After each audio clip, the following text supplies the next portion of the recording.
Ya Tuhan, kami mau menjadi bukan hanya diri kami, tapi telinga kami sungguh mendengar Engkau dan mau menjadikan firman-firman dia rema merebah di dalam diri kami, di dalam hati kami sebagai bekal, sebagai panduan langkah hidup kami setiap hari. Tuhan, berkati, terangi akal budi kami dengan kuasa Roh Kudus Tuhan. Kami mau taat, mau patuh Tuhan, untuk bisa mendengarkan Engkau dan mau menuruti kehendak-Mu Tuhan dengan berpegang kepada-Mu. Terima kasih Tuhan, dimuliakanlah Engkau Tuhan, kini dan sepanjang segala masa. Amin. Shalom. Luar biasa ya, yang kita memuji Tuhan. Siapa yang mengalami kuasa Tuhan tadi kita menyembah Tuhan? Saya aja baru pulang kantor, ya masih capek-capek. Ketika menyembah Tuhan, merasakan kasih Tuhan. Jadi kalau kita sungguh-sungguh menyembah Tuhan, kita akan mengalami Tuhan. Kenapa ada perlu berangkat ke persekutuan doa tiap hari apa? Kamis. Kenapa ya?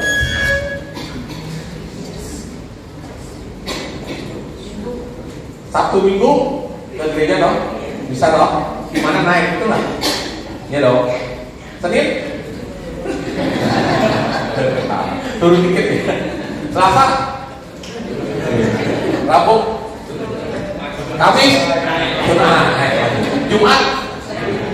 Sabtu Minggu? Itu penting. Coba kalau nanti bedakan persekutuan hari Kamis, Sabtu Minggu naik, Senin turun, Selasa turun, Rabu turun, Kamis turun, Jumat turun, lama-lama turun.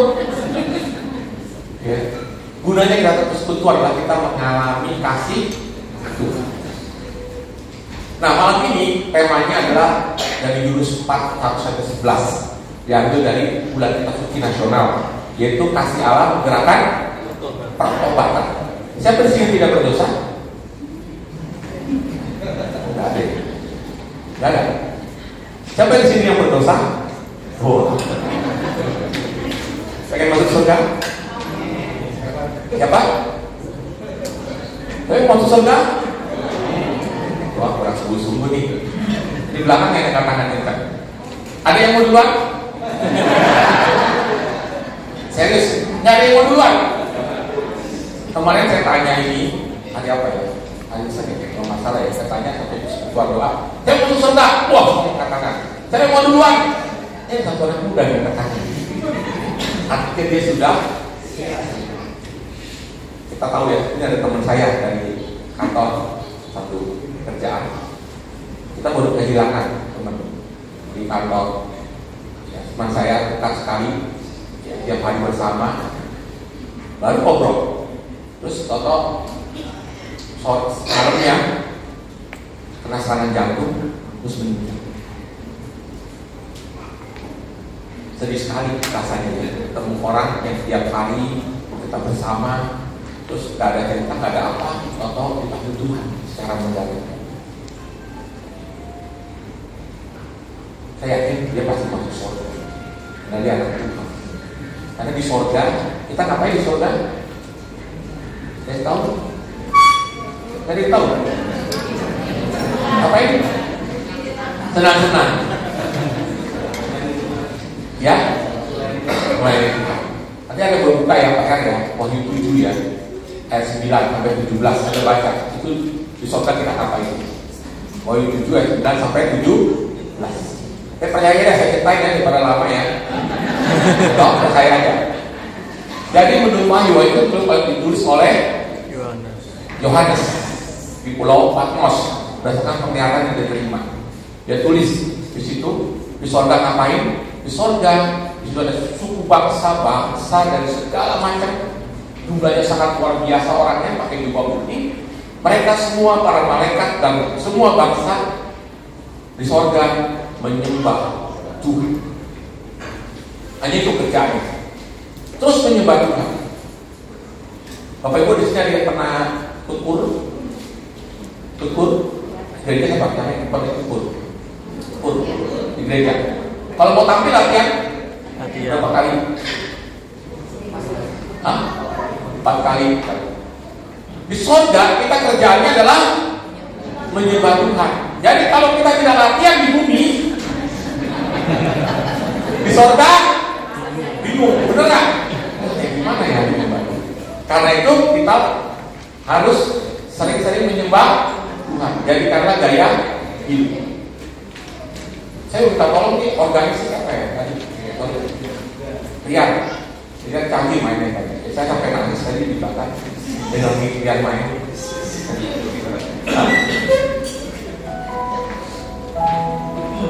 Jadi menyembah Tuhan jadikan gaya hidup.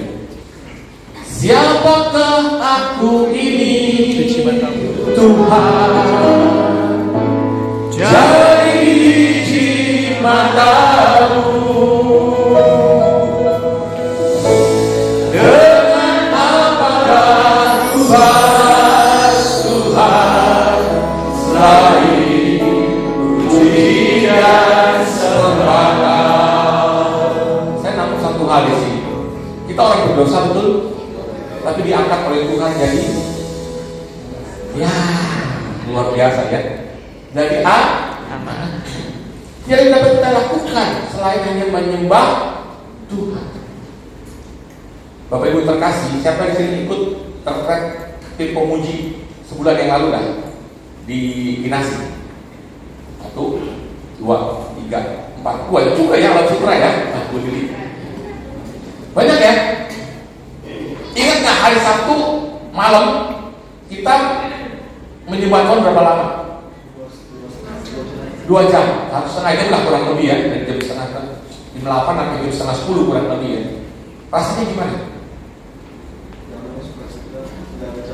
Ya nggak ada capeknya ya, duduk kita, ya. 1,5 jam menyembah Tuhan, hanya menyembah Tuhan saja, dan luar biasa sekali. Wah, saya udah nggak taruh-taruhan dari urusan itu ya. Hanya merasakan kudusan baik.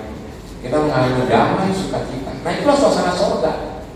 Bapak Ibu terkasih, kalau Anda mau, mungkin satu saat di PD, nggak harus ada renungan. PD kan pernah ngajak sampai 2 jam. Anda boleh menyembah Tuhan terus-menerus. Anda akan merasakan sesuatu yang luar biasa. Tidak pengen pergi, hanya menyembah Tuhan saja. Anda mengalami hadirat, mengalami kasih dan kuasa. Nah malam ini apa hubungannya dengan cerita itu? Ya, malam ini temanya adalah saya diminta kasih Allah yang menggerakkan pertolongan. Diambil dari Yunus. Tahu siapa Yunus? Tahu. Siapa? Dia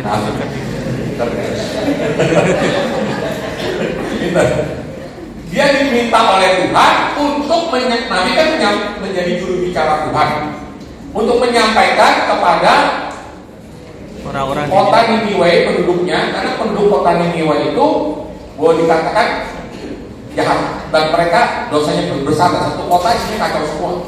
Ya, seperti Sodom dan Gomora. Tapi Tuhan berbelas kasih. Tuhan ingin menyatakan dan Tuhan ingin menyelamatkan mereka. Dia kan perlu juru bicara. Si Yunus lah dipanggil. Si Yunus ini udah disuruh ke kota Niniwe, dia bandel. Dia nggak mau. Dia akhirnya pergi ke tempat lain. Tapi rencana Tuhan tetap terjadi. Dia naik kapal ke timur, terus akhirnya masuk mulut, masuk ke perut. Nah, kenapa? Kok tahu nggak tahu? Karena gede kali ya. Kalau ikan teri ya nggak mungkin ya mas. Ya kan? Masuk ke perut ikan berapa lama? Tahu? Ceritanya itu melambangkan Yesus juga ada masuk ke perut bumi selama 3 hari. Nah, kemudian dimutahkan ke kota Niniwe, menyampaikan pesan Tuhan, kalau kamu tidak bertobat, 40 hari kemudian akan dihancurkan. Dan ketika mendengar itu, penduduk kota Niniwe jumlahnya ada berapa? 120.000. Luar biasa. Bapak udah baca. Dan itu baca. Kau tahu 120.000? Dan itu sensus. Tahu ya 120.000 ya? Dari mana? Dari Alkitab. Saya juga bingung ya kenapa 120.000 bisa pas, nggak 120.000, 51 jiwa, bisa pas 120.000. Nah, 120.000 orang itu Tuhan mau selamatkan, dan mereka ketika mendengar itu mereka bertobat, berpuasa, benar-benar minta ampun kepada Tuhan, dan akhirnya Tuhan membatalkan untuk menghancurkan mereka.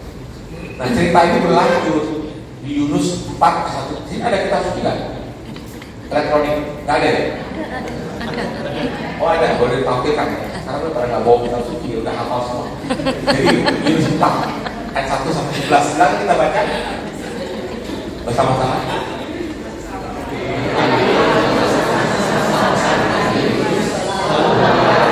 Kenapa Yunus marah?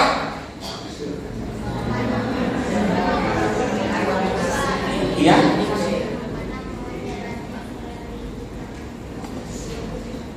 Oh, luar biasa ya. Dia udah baca ya. Karena pohon jarak yang kita kantor katanya digerogoti ular. Jadi Yunus marah. Ya nggak salah sih. Yunus marah karena dia itu melihat ini orang berdosa, ya orang jahat, kenapa dimatiin aja? Gitu loh. Tuhan selamatkan. Marah dia. Seringkali kita begitu kan? Gimana? Kita jahat banget ya. Bisa dihukum aja, mesti mati sekalian tuh. Ya. Jahat banget orang kayak gini. Ya. Seringkali ada kita berpikir begitu ya. Apa ya kalau kita disakiti sama orang itu kan? Sakitnya di mana? Di sini. Sakitnya tuh di sini. Ini orang ini jahat banget kalau mati aja gitu. Ya kan? Kadang-kadang begitu kan? Suatu saatnya, saya waktu itu ngajar tentang Lectio Divina. Lectio Divina itu, tahu ya Lectio Divina? Bukan si Divina, bukan ya. Lectio Divina itu adalah bacaan ilahi di mana kita membaca kitab suci dengan merenungkannya, menemukan satu ayat yang berkesan, terus kemudian kita mengulang-ulang ayat itu, meresapkannya seperti kayak kambing memamah yang kita ulang-ulang. Nah waktu itu bacanya Matius 7 ayat 1. Coba apa bacanya? Kau lihat saya ada kitab suci Matius 7 ayat 1 kayak hafalannya. Matius 7 ayat 1. Matius 7 ayat 1 sudah ketemu? Apa bacaannya? Jangan kamu menghakimi supaya kamu tidak dihakimi. Jadi waktu diulang. Saya ingat sekali ibu dulu kan di situ. Bukan ibu ini maksudnya. Waktu itu ibu duduk di situ, saya ingat. Diulang-ulang lagi hening itu, tiba-tiba dia nangis. Lama-lama pelan nangisnya. Lama-lama kencang. Kenapa ya? Begitu selesai, saya tanya sharing, kenapa? Ternyata ibu itu bilang kayak ini sangat mengena di hati dia. Jadi dia merasa sedih ya. Kenapa? Karena selama ini dia tuh menghakimi suaminya. Kenapa? Dulu suaminya menurut dia baik, sekarang ini suaminya pulangnya malam, nggak pernah perhatian sama dia lagi. Dia selalu menghakimi suaminya jahat, suaminya nggak sayang lagi, suaminya nggak memberikan kebutuhan yang dia perlukan. Pokoknya menghakimi dia lihat yang jelek-jelek pada suami. Makanya ketika dia kena ayat ini, dia tuh rasanya sedih sekali. Kenapa saya menghakimi suami saya? Maksudnya dia mau berubah gitu. Jadi sama seperti Yunus. Ya Yunus juga dia marah kepada Tuhan. Kenapa orang ini tidak dihakimi? Kenapa mereka diselamatkan? Seringkali kan kita kadang-kadang gitu ya, sama suami, istri, atau anak, atau orang tua dalam keluarga. Yang kita lihat kebaikannya atau lihat kelemahannya. Kompak ya. Saya waktu satu saat lagi acara Pak Sutri retret beberapa bulan yang lalu. Saya waktu itu iseng juga sih. Saya bilang suami istri sekarang coba pakai berdiri. Waktu itu kan karena retret suami istri banyak suami istri udah kayak ikut ya kan. Yang nggak punya pasangan kasihan deh. Suami istri berdiri ada pada depan. Ngapain Pak? Ada pada depan. Coba sekarang kalian masing-masing ya. Coba katakan apa yang menjadi kekuatan atau kelebihan dari pasanganmu secara cepat. Coba katakan, saling mengatakan. Mikirnya lama banget. Lama banget mikirnya. Bingung dia, mau ngomong gitu. Mau ngomong, tapi nggak sanggup. Wah, parah nih saya bilangnya. Akhirnya mereka juga berhasil juga. Karena selama ini kalau disuruh gigit, yang cepat adalah suatu saat ada suami istri berantem dulu nih, ceritanya ribut terus ya. Terus daripada ribut ya, akhirnya mereka bilang begini, Udah daripada kita ribut terus, sekarang coba kita malam ini juga pisah. Ya, kamu di kamar saya, di kamar situ. Terus tulis apa sih yang kamu tidak suka dari saya, dari kita, dari masing-masing. Tulis, saya tidak suka kamu karena kamu begini. Kita tunjukkan supaya kita bisa berubah. Gitu. Besok pagi kumpul kita di ruang makan, kita ungkapkan itu bersama-sama dan kita komit untuk berubah yang tidak kita suka itu. Setuju? Udah malam itu mereka bisa. Wah, tulislah mereka merenung ya. Gua nggak suka lu karena begini. Dan satunya lagi juga sama. Pagi ketemu di ruang makan. Terus apa yang terjadi? Pertama suaminya kasih kesempatan istrinya dulu. Coba kamu katakan apa yang kamu tidak suka terhadap saya. Dibuka lembaran kertasnya. Oh, banyak benar tadi. Saya tidak suka kamu karena kamu sekarang tidak perhatian sama saya. Saya tidak suka kamu karena kamu seringkali ngomong begini. Saya tidak suka kamu karena kamu pulangan malam. Wah, banyak lah yang ditulis sama dia. Oke, udah puas sudah. Sekarang gantian. Ya, sekarang gantian. Sekarang coba kamu, ayo kita katakan apa? Terus suaminya begini buka kertasnya kan, suami istri udah deg-degan nih, jangan banyak nih ya. Tadi sudah banyak. Ini kau baca sendiri, saya nggak sanggup. Wah, dicilang, banyak banget. Baca sendiri lah. Begitu dibaca, ternyata kosong. Bingung kan istrinya kan? Lu kok nggak ada kosong? Banyaknya, saking banyaknya ya. Sebenarnya banyak kekurangan kamu. Banyak kekurangan. Tapi saya tidak melihat itu karena saya mencintai kamu. Saya terjadi lalu istrinya. Maafkan aku. Orang bilang so sweet. Cinta itu dapat kalau kita mencintai seseorang, ya, kalau kita mencintai seseorang, kita tidak akan melihat kekurangan ini. Yang kita adalah kebaikan.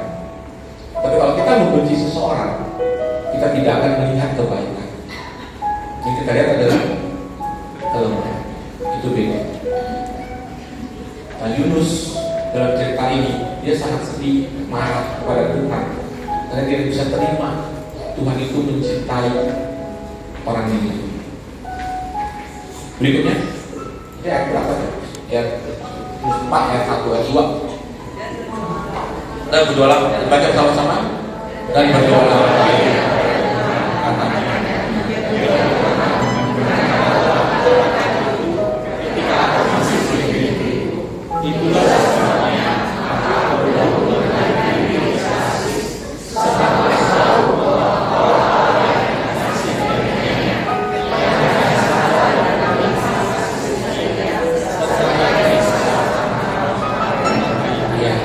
Allah adalah yang pengasih dan penyayang, panjang sabar dan limpah kasih setia. Coba tepuk teman kanan kiri. Hai teman, lu tahu nggak? Allah kita itu pengasih dan panjang sabar dan berlimpah kasih setia. Jadi Bapak Ibu terkasih, walaupun kita orang berdosa, jangan pernah ragukan kasih Tuhan. Dia selalu ingin menyelamatkan kita. Suatu saat, ada waktu itu saya ikut persekutuan doa hari Jumat, tapi bukan di kantor. Waktu itu kantor saya masih di kantor yang lama ya. Saya iseng waktu Jumat, kenapa ada dorongan pergi ke seberang. Ada persekutuan doa di sana Jumat, persekutuan doa Kumene, gabungan ya. Bukan di kantor saya, kantor seberang. Terus waktu saya datang, saya agak bingung juga melihat pewartanya ya, pembicaranya.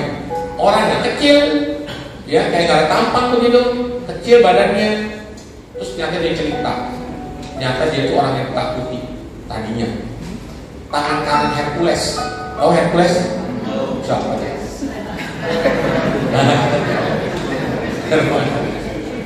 Dia tangan kanannya, jadi dia cerita, dia udah biasa membunuh orang. Bingung juga ya, biasa membunuh orang karena kehidupannya seperti itu. Dan dia sebagai pelindung daripada itu pusat-pusat hiburan di daerah kota situ.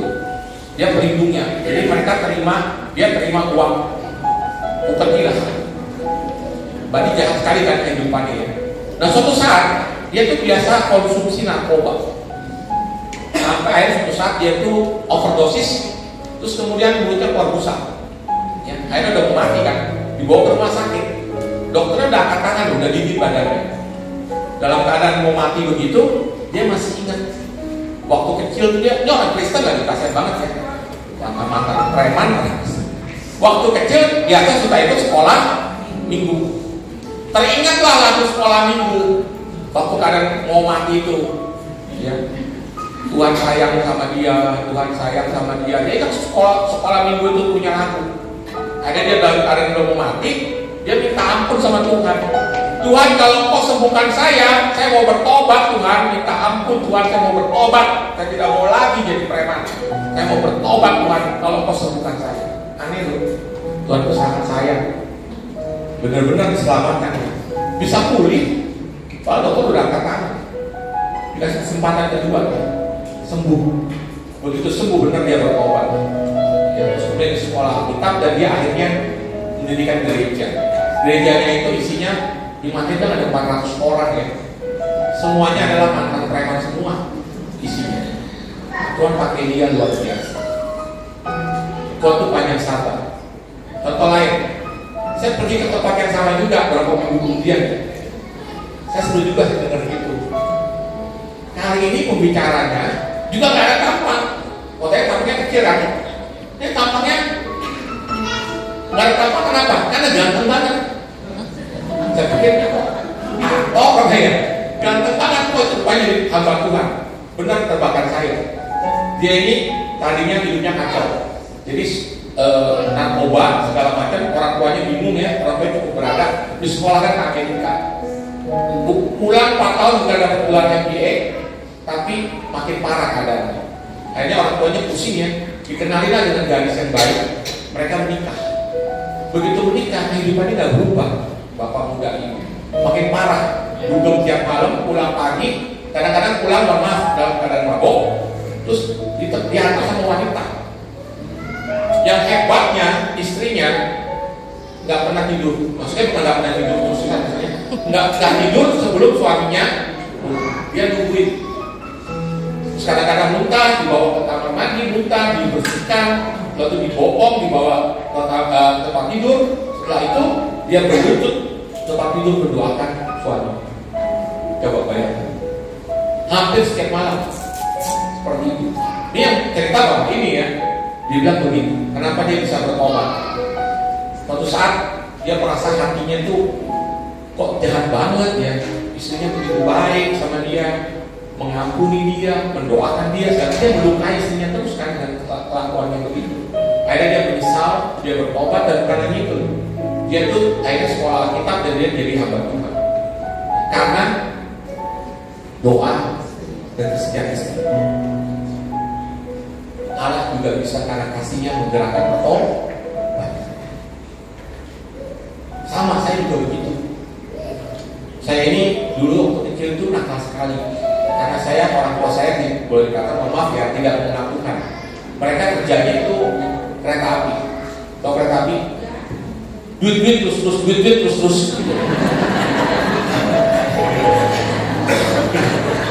Buka toko dari 5 pagi sampai jam 10 malam nggak ada istirahat. Mana bisa mendidik anak, mengajarnya bolong-bolong ngajar tentang kasih Tuhan nggak ada, karena orang tua saya tidak mengenal Tuhan. Saya lingkungannya tinggal di Priok, kacau hidupnya. Bayangin umur 6 tahun, kelas 1 SD aja belum, sudah berjudi, sudah jaga toko, di kasir ngambil duit uang kok itu sudah judi. Kalau kalah, pulang lagi ke rumah diam lagi ngambil lagi, nakal sekali. Di sekolahan dikeluarin terus, ya bikin kacau. Juga berantakan. Tapi begitu walaupun nakal, saya suka baca. Dan suatu saat saya baca buku bergambar ya. Kalau orang baik matinya masuk ke surga. Digambar di buku itu tuh surga itu indah. Ya ada air terjun, padang rumput, ya bersama dengan Tuhan. Pokoknya indah sekali. Terus kalau orang jahat matinya masuk neraka. Di situ digambarkan tangan dipotong, lidah dipotong, dibakar. Takut banget saya. Walaupun nakal tetap takut mati masuk neraka 100 kali. Suatu saat saya sekolah Katolik, tindakan sekolah Katolik dan pelajaran agama. Terus sama guru agamanya dibilang begini, kalau kamu dibaptis dan percaya Tuhan Yesus, dosa kamu, dosa asal kamu, dan dosa kamu dari kamu lahir sampai kamu dibaptis diampuni Tuhan, dihapuskan. Ini yang saya cari. Enak, enak bener ya. Dosa asal kita, kan lahir punya dosa asal. Dosa asal kita dan dosa kita dari kita lahir sampai kita dibaptis diampuni Tuhan. Itu ajaran gereja Katekismus Gereja Katolik. Ini yang saya cari, saya bilang, mana ada enak bener kayak begitu, kasih karunia anugerah. Makanya saya mau dibaptis, ikut katakumen 1 tahun kan. Waktu mau dibaptis, tanda tangan orang tua karena belum cukup umur. Belum tua saya gak pasti, gak ada tanda tangan. Sorry ya, ini agama orang kulit. Gak dikasih. Jadi akhirnya saya dibaptisnya setelah SMP kelas 3, setelah boleh menentukan sendiri, nggak perlu tanda tangan orang tua. Bapak Ibu tahu apa yang terjadi ketika air baptis tercurah di kening saya ke pada Paskah. Saya tidak pernah lupa 21 April tahun 1984. Ketika air baptis tercurah, baptis kami dalam nama Bapa dan Putra dan Roh Kudus. Waduh, saya benar-benar lahir baru. Saya merasakan damai, bahagia yang belum pernah saya jumpai dan saya alami dalam hidup saya. Kasih Tuhan luar biasa mengubah saya. Dan saya merasakan damai yang luar biasa, kebahagiaan luar biasa, karena saya merasa surga sudah di tangan. Tidak ada lagi di bumi. Hidupnya itu enak sekali, indah sekali. Tidak ada kekhawatiran, tidak ada ketakutan. Tiap hari cuma nyanyi-nyanyi kerjanya. Dan hidup saya berubah. Tadinya anak nakal berubah jadi membantu orang tua, ketemu pengemis pinggir jalan bisa datengin. Pokoknya hidup berubah. Tapi kalau saya bingung melihatnya. Ini anak kenapa ya? Bingung. Terus saya ngaku dosa waktu itu yang seminggu 2 kali. Pastornya sampai bingung. Kenapa? Dulu lagi. Karena setiap kali ada sedikit dosa, rasanya gak enak. Kayak ibaratnya Pak air putih ya, kena noda sedikit, gak enak. Waktu itu benar-benar wah hidupnya bahagia banget ya sama ini. Yang karena kasih Tuhan yang luar biasa saya alami. Makanya Bapak Ibu kasih yang terbesar dari Tuhan adalah kasih terindah kali ini. Bersyukur. Depannya apa ya? Kasih Allahku sungguhlah terbukti ketika Dia serahkan anaknya. Kasih Allah mau berkorban bagi kau dan aku. Tak ada kasih seperti kasih-Mu.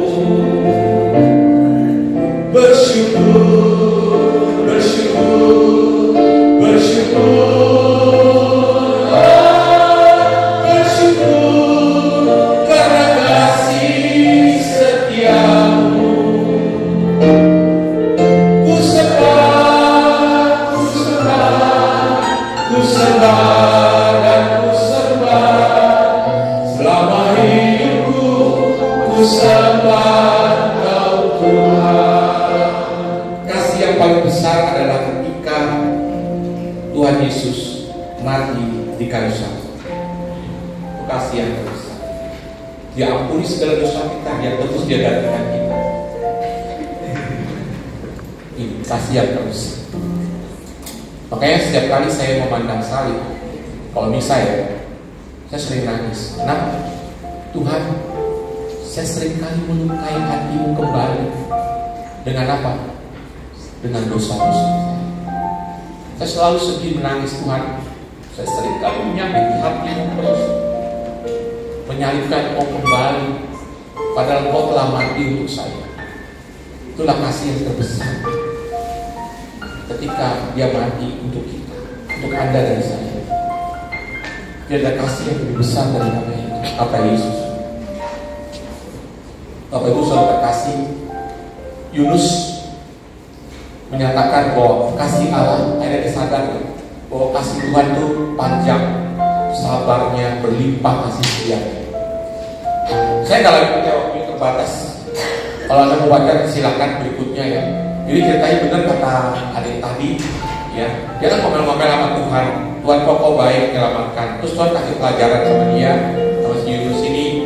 Dia dikasih pondok, seperti kayak pondokan gitu ya, panas-panas. Terus kemudian Tuhan tumbuhkan pohon jarak, ya. Biar dia berteduh gitu. Kok enak bener ya rasanya ya, gitu ya. Terus kemudian tiba-tiba ada ulat. Ya Tuhan bikin juga ulat juga, terus pohon jaraknya mati. Ya, pohon jaraknya mati kan si Yunus kepanasan. Ya, terus dia komplain. Ya, kenapa? Enak kan tadi enak, kok sekarang gini? Terus Tuhan bilang, bukan kamu kan itu bukan pohon jarak? Ya bukan Tuhan. Ya.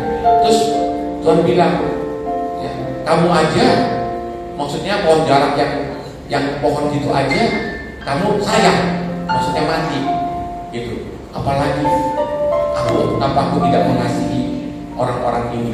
Aku sangat sayang sama mereka. Aku tidak pengen satu pun dari mereka binasa. Itulah kasih Tuhan. Bukti yang paling indah lagi adalah, mungkin Bapak Ibu pernah dengar cerita anak yang hilang di Lukas 15. Anaknya bandel, yang bungsu.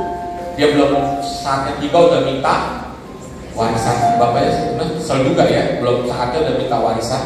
Itu namanya anak uhau kalau bahasa itu ya, anak kurang asam lah, kurang berbakti. Kemudian habisin hartanya dengan pelacur, dengan apa, terus jatuh miskin, terus kerja, mau makan sisa, makan ampas makanan berbabi aja, nggak ada ininya, nggak ada yang mau ngasih gitu. Padahal itu haram loh ya, orang Yahudi itu babi itu haram. Ini makanannya ampas aja nggak ada yang mau kasih. Terus dia teringat, di rumah bapakku banyak makanan. Dia pulang kembali, dia menyesal, dia bangkit, dia mau kembali kepada bapaknya. Dan yang hebatnya, bapaknya ngapain di situ? Kita nggak baca ceritanya, soalnya terlalu mepet. Bapaknya ngapain? Bapaknya menanti anaknya pulang. Dia menanti terus nungguin anaknya kapan pulang dia. Begitu lihat anaknya pulang, bapaknya ngapain?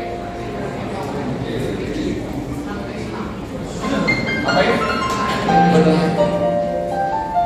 Bapaknya itu selalu berlari.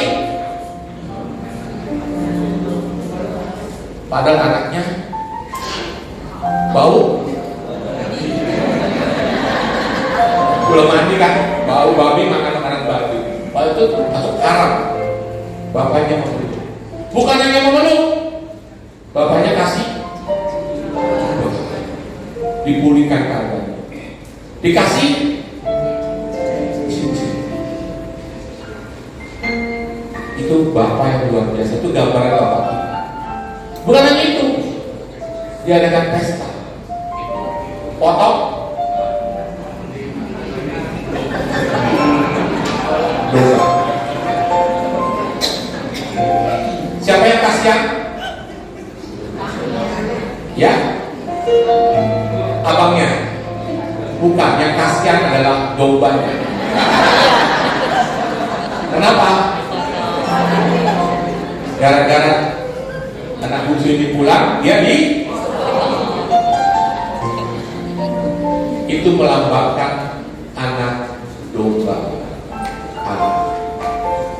Bapak Ibu ingat, ceritanya kan nggak cuma kepulangan doang kan? Itu pengorbanan, melambangkan anak domba. Itulah Bapak kita. Jadi Bapak Ibu yang terkasih, malam ini Bapak Ibu, setiap kali kalau Anda, kan seringkali kadang-kadang kita jatuh dalam dosa. Jangan pernah sekali-sekali ketika Anda jatuh dalam dosa, Anda makin menjauh dari Tuhan. Jangan. Bangkit kembali. Memang tidak ada orang yang tidak berdosa, tetapi kasih Allah selalu menanti. Cinta Tuhan menanti. Seburuk apapun kita, sekotor apapun kita, Allah selalu menanti, Dia selalu mencintai, Dia selalu mengasihi. Ingat, cinta Dia tidak akan melihat kelemahan. Cinta yang Dia lihat adalah kebaikan. Jadi teman-teman yang terkasih, pesan malam ini adalah datanglah selalu kepada Dia untuk menerima cinta. Kemarin berapa ya? 2 minggu yang lalu ya. Ini beberapa teman itu kita BPK itu mengadakan bisnis talk show, temanya Break Your Limit bersama dengan Mary Riana. Pernah dengar Mary Riana? Tahu ya? Dia bagus sekali menyampaikan begini. Yang penting tujuannya, apa yang penting prosesnya mencapai tujuannya. Ya, prosesnya. Tapi ternyata bukan itu jawabannya, bukan tujuannya atau bukan prosesnya. Menurut Meridiana, menurut saya juga benar dan saya kagum sekali. Dia bilang bukan penting tujuannya atau prosesnya, tapi yang penting adalah ketika kau menjalaninya, kau berjalaninya bersama dengan siapa. Kalau kau menjalaninya bersama dengan Tuhan, maka hari-harimu akan mengalami bahagia dan damai. Itu. Dengan kata lain, jadikan Yesus Raja di dalam hati. Baik Bapak Ibu terkasih, kita mau bangkit berdiri. Semoga apapun saat ini kalau kita mengalami Tuhan, aku orang yang berdosa, aku mau datang kepada-Mu karena Kau mengasihi, mencintai aku. Inilah aku Tuhan, terimalah aku. Bapak Ibu saudara terkasih, saat ini kita boleh menyadari akan kasih dan kebaikan Tuhan. Ingat-ingatlah akan kebaikan Tuhan dalam hidup kita. Ketika kita boleh seringkali mengeluh, seringkali melukai hati Dia dengan dosa-dosa kita, dengan kelemahan-kelemahan kita, dengan kata-kata kita, dengan perbuatan kita yang melukai orang-orang sekitar kita, yang melukai juga hati Tuhan. Biarlah pada malam ini kita boleh datang kepada Dia, datang menghampiri tahta dengan penuh keberanian. Walaupun kita tidak layak, Tuhan yang melayakkan kita, Tuhan yang mengampuni kita, Tuhan yang mengasihi kita dengan kasih-Nya yang tak terbatas, untuk boleh menerima anugerah kasih, untuk boleh menerima damai, untuk boleh menerima cinta. Marilah saat ini kita membuka hati kita dengan penuh kerendahan hati. Kita mendatang kepada Dia dan kita katakan, Tuhan, kasihanilah saya. Tuhan, ampunilah saya. Tuhan, tolonglah saya.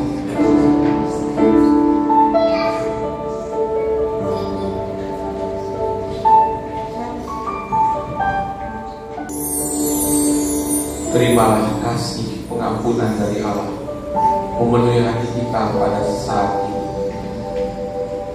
Terimalah kasih, terimalah anugerah. Rasakan saat ini Tuhan Yesus memeluk Anda satu persatu pada saat ini. Pelukan kasih Tuhan mengalir dalam hatimu saat ini. Kasih pengampunan, kasih yang tak terbatas mengalir dalam hatimu pada saat ini. Biarlah kasih dari Tuhan meliputi engkau pada saat ini, sehingga engkau boleh mengasihi dan mengampuni orang-orang yang telah melukai hatimu. Mungkin seringkali kita menghakimi orang tanpa kita sadari, kita menghakimi orang, kita memberi, memarahi orang, kita membenci orang. Kita melihat kelemahan-kelemahan daripada pasangan kita, anak-anak kita, orang tua kita, teman-teman kita. Kita sering melukai dan menghakimi mereka. Kita merasa diri kita yang paling benar.